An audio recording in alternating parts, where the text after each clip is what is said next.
I turned 36 weeks pregnant yesterday and things have been quite eventful, so I just wanted to check in just in case they turn up. So let me show you my bump first, since I always forget. Let me show you my bump first.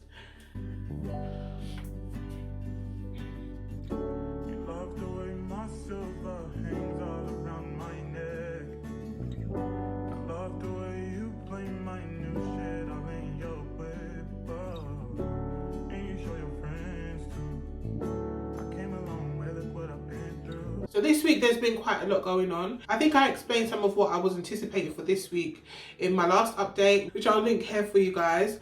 But essentially I've had a midwife appointment and an ultrasound, and I have an obstetrics appointment scheduled for early next week. I also ended up back in hospital. I'm not sure if I took any video or any pictures this time. I don't know if you guys can hear it, but I have been feeling a bit under the weather. Not super sick or anything, but just like really stuffy nose, and it was giving me a headache. I have also developed nosebleeds. So I've had a few nosebleeds just because I think the pressure from me trying to blow my nose and being quite stuffy has caused those. And I also ended up in hospital for reduced fetal movement. So I think I was generally just feeling unwell in general, and then I think the changing of the baby's positions, I'm not really feeling them in the same way that I was feeling them before. Like before, I was feeling them all of the time, and especially loads of kicks in my ribs and stuff. If I were to just put my hand on my stomach, somebody would kick me and I'd have to get off. I have definitely been feeling them, maybe not less, but less intensely. Like the kicks, the movements feel a bit less aggressive.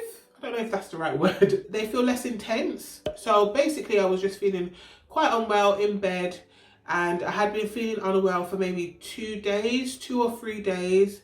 And I mentioned to my husband, you know, I feel like I can still feel them, but I just can't feel them in the same way. And I went through my midwifery book, and it said, you know, if you notice any changes in movements, that you should contact somebody, and that being more pregnant doesn't always equal less movement, because that's what I was thinking as well. Like maybe they just have run out of space. So I called them, and of course they told me to come in, which I generally anticipate now. I know that if I call them, they're going to ask me to come in. I'm high risk, there's 2, so I know that they want to be cautious. So I ended up going in and they monitored me. I was actually in and out quite quickly this time. I was only there for maybe 2 hours. I think it might have been the time that I went as well. I went in the evening, so it was about 9 p.m.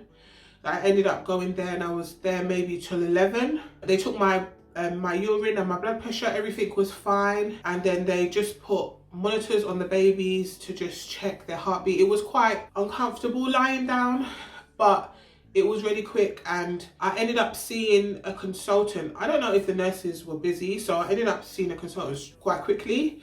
So she kind of felt around. They did a little ultrasound to check the positioning again, and then she did a feel around, and she basically said as long as the heartbeats are fine, that I can leave. So that was a relief, although slightly stressful. Guys, all of it is quite stressful at this point, because of course the twins could come at any time, but then you want everything to be fine, but then you don't want to be too overly cautious, but then you're trying to keep calm. So it's like a lot a lot of emotions that I'm like trying to fight off so that I stay calm. So basically when they checked at that point, baby A was still breech and baby B was cephalic, so head down, but he was above baby A. So I knew that the ultrasound that I had this week was basically the ultrasound to determine what the plan is for the next couple of weeks, or for the next week at least. Like if baby A is still breech, then they will be scheduling me a C-section. They can't schedule me an induction if baby A is not head down. So I had my midwifery appointment, and I basically just told her about the nosebleeds, and I told her about packing my bag because I wasn't sure about whether I should bring along breast pumps or not. She did ask me if I was pumping already, and I said no. It's not actually something that I even thought of to pump now. And I asked her if I should be, and she said no, because pumping can induce labour. So to like wait until I've had my ultrasound to do that. But she did say to bring some baby milk to the hospital with me, so I need to pick up some baby milk. She said like the milk that's already mixed, it might be a good idea and easy to use. So I just want to carry some of that with me just in case I have any trouble breastfeeding. I don't think I will with my son. I somehow fell through the system and I didn't get a midwife visit maybe for 2 weeks, and in that time he latched on and I was already breastfeeding fine. So I'm hoping that it goes the same way this time. I'm going to bring some just in case. I have had to order a few more baby grows, you know, like jumpsuit things for them, because I realized that I don't really have any. I only have 2 that are 0 to 3 months, so I've ordered some more, and my hospital bag is almost packed. I didn't realize that packing a hospital bag would be so stressful, or like at least time consuming.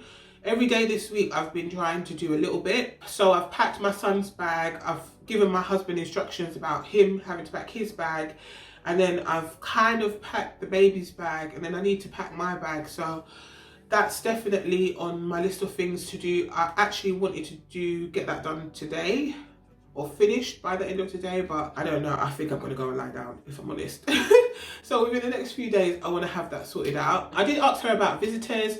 She said that if I have a cesarean, that I'll be allowed to have one person with me 24/7, but that they don't allow visitors. And if I have an induction, that I will be allowed to have 2 people with me, but one person has to leave once I deliver. So I have quite a large family and it's not ideal, but of course my husband's going to be with me either way. So I have been starting to think about like visitors after I give birth and how I want to have them come and when I want to have them come and all that kind of stuff. So that was helpful to know. She was able to find baby A's heartbeat, but wasn't able to find baby B's heartbeat. She was able to pick it up, but it wasn't very clear. So she did try to get somebody to help her, but she couldn't really find anyone. We ended up going up to ultrasound and they scanned me to just check the heartbeats. Again, she was another lady who seemed quite reluctant to let me go without like being 100% sure, which I really appreciate. I really appreciated her consideration because she was running behind, she was alone, and then she seemed to like go the extra mile for me just to make sure that she was sure that both of their heartbeats were fine. And then the next day I had my ultrasound appointment. So that's the ultrasound appointment to determine their positioning.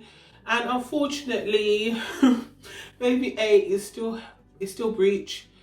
He's still breech, and baby B is now transverse. God knows what they're doing in there, but they seem to be very close. And I don't know if that's because they're running out of space, although the bottom of my stomach does feel quite roomy, but they've positioned themselves in a way where they're like lying on top of each other. So the ultrasound tech wasn't able to get a picture of their face either. I'm sure that means that they'll be super close when they come out. They can't seem to get enough of each other. What I really want them to do is kind of, you know, create some distance between the 2 of them, but I understand they're probably getting some comfort from each other in there. So it was disappointing, but this week I've been really working on trying to accept the things that I can't control and not focus on them. So really and truly, the positioning is not something I can control. I have tried playing them some music with my little headphones. I've been playing them some like soothing water sounds because I like water sounds. So I've been playing them water sounds hoping that they will move, but of course that hasn't worked. I still have like a small glimmer of hope that maybe if I go into spontaneous labour, or you know, in between now and a scheduled C-section date, that he might move. But I've also accepted that I'm gonna do whatever I need to do to get them here safely. So I think baby A is measuring 6 pounds 1 and baby B is measuring 6 pounds 4. So they are very healthy size. I'm very happy with the size, and they are still very heavy to carry around, but everything else looked fine. I think baby A is in the 54th percentile and baby B is in the 39th percentile.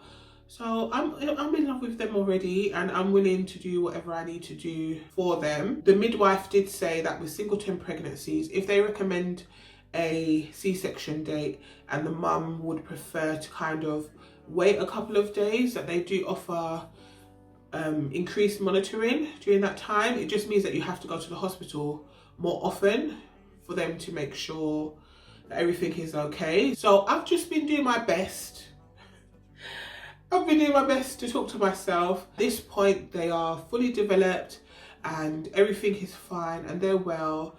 And if they come out between now and whenever, they'll be fine. I have never had a C-section before, and I don't always hear very good things about C-sections. I've heard that many women struggle with C-sections, and of course I want to be able to move around quite easily, to look after them and hug them and do all of that kind of stuff. But honestly, these are things that are not in my control, and I definitely don't want to attempt to give birth to baby A breech, so vaginally. So that kind of it kind of writes off anything. As long as he stays in that position, we're going with the C-section. I think what I've learned as well, for any of you who might be pregnant with twins at the moment, is try not to focus on things you can't control. Like, I had a really good plan, and I still quite like my plan. I don't think there's anything wrong with having a plan, but just be okay with your plan changing, I think, because there's lots of things that are out of our control in this situation. I have my obstetrics appointment on Tuesday, and at that point I think she'll be scheduling me for a C-section. I'm hoping to have my C-section between 37 and 38 weeks. There are some days that I'd like to avoid because it's actually my son's birthday, and I don't think I want them born on his birthday, if I can help it. I think I'd like for them to have separate birthdays, I think. We'll see what she says on Tuesday and how early they have a C-section date.